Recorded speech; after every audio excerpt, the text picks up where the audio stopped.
Joining me now from Southern California, managing host and editor at MRCTV, Brittany Hughes. Brittany, Pelosi, the same lady who went on national television over and over and over again in 2016 proclaiming that Donald Trump will not win the presidency, is now going on national TV saying over and over and over again the Democrats are going to reclaim control of the House of Representatives. Well, of course, she has to say that, doesn't she? Because she's the minority leader. I wouldn't expect her to say anything different. But you're exactly right. They thought that they were going to win, and they put all their eggs in that basket in 2016, and that didn't happen. They thought they were going to win in some special elections last week. That didn't happen. So now she's saying, well, of course, when we win in November, all options are on the table, and even alluded to impeachment insofar as she wouldn't come out and say, well, that's off the table.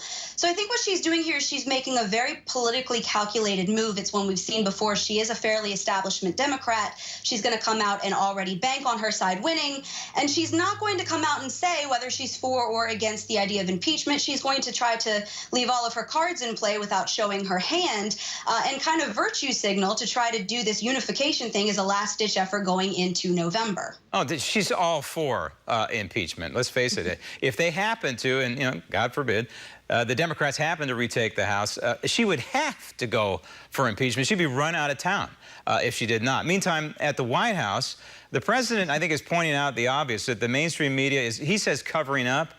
I don't know if it's a cover-up per se. I guess it could be considered a cover-up. It certainly is a whitewash, looking the other way, of what I call the scandal of all scandals, and that is the Obama White House apparently trying to taint, affect, fix, if you will, the 2016 election in the favor of Hillary Clinton.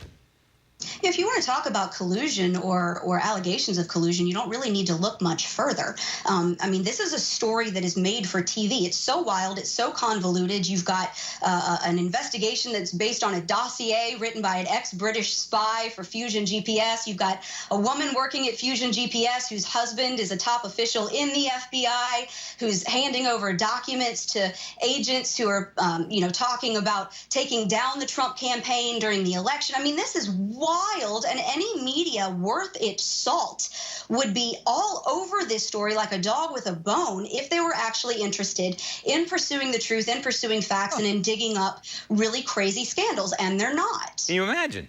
Can you imagine if it was Obama who was involved in the 2016 election campaign? They would have dropped this story that they're beating the Mueller probe like a hot potato, and they would be all over this other one if the tables were turned. And why isn't Robert Mueller? His job is Russia investigation, right? So why isn't he investigating this aspect of Russia collusion, which is the Democrat Party colluding with this operative who went to the Kremlin and got this dirt, this phony dossier built on Donald Trump, and the Obama administration paving the way for this to happen and to harm Donald Trump in favor of Hillary Clinton? Why isn't Robert Mueller investigating all this? He should be, certainly. Brittany, thank you.